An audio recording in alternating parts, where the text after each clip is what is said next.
Two women tackling two different issues in Macon, both making a difference and leaving a lasting impact on the community now that they've said goodbye to their roles. I had a special place in my heart for people who were homeless. The children are the gift, and they make it all worthwhile. Sister Theresa Sullivan called Macon home for what she says were 8 wonderful years. She spent that time working with the homeless. A community is only as strong as every member.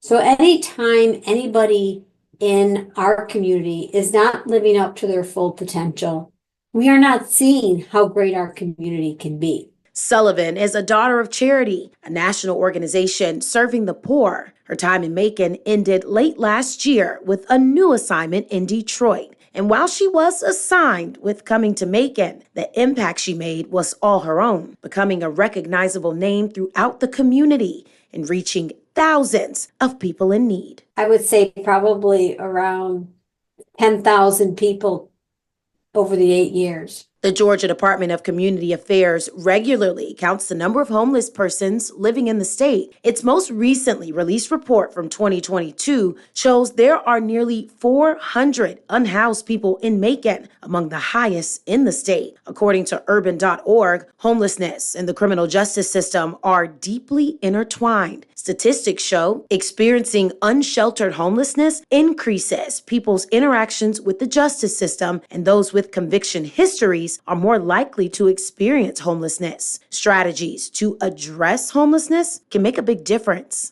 We can make this a better community for all of us. One of Sister Theresa's biggest achievements during her years as executive director of Daybreak was leading the charge for the creation of the Sheridan Center and Respite Care Facility. It opened in the fall of 2024, offering mental and physical health care, dental services, and 16 units of Macon's Central City apartments. One of our homeless people was looking at the homeless statue that we have in front of Daybreak. And I said, "How are you doing?" And he looked at me and he said, "Sister, when I was on the streets, you were like this. You put a blanket. Daybreak put a blanket over me every day." Sometimes the work Sister Theresa did had her lean on another woman who was making a difference with Macon's youth. Please call us and volunteer at 478-765-8623. For 25 years, Executive Director June O'Neill has ended every interview with WGXA by sharing the phone number for the Mentors Project, an organization first started by the Chamber of Commerce. It pairs middle and high school students with an adult role model. I was charged with raising money, and that's what I've tried to do, to keep the program viable and growing and vibrant. But many would say what June did extended far past raising money. She demonstrated care and compassion for each child on the Mentors Project roster. If a child or a family has a problem, and let's say it's 4 o'clock or 4:30, and it's about time to get out, June don't get out.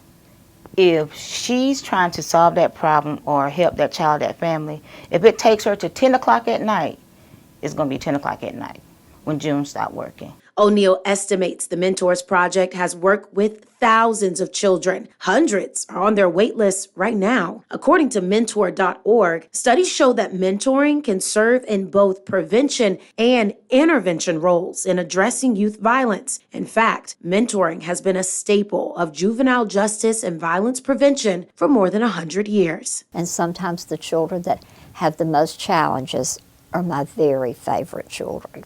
June and her husband Hank never had any children of their own, but they have a daughter who June met through the Mentors Project, Shamika. A lot of people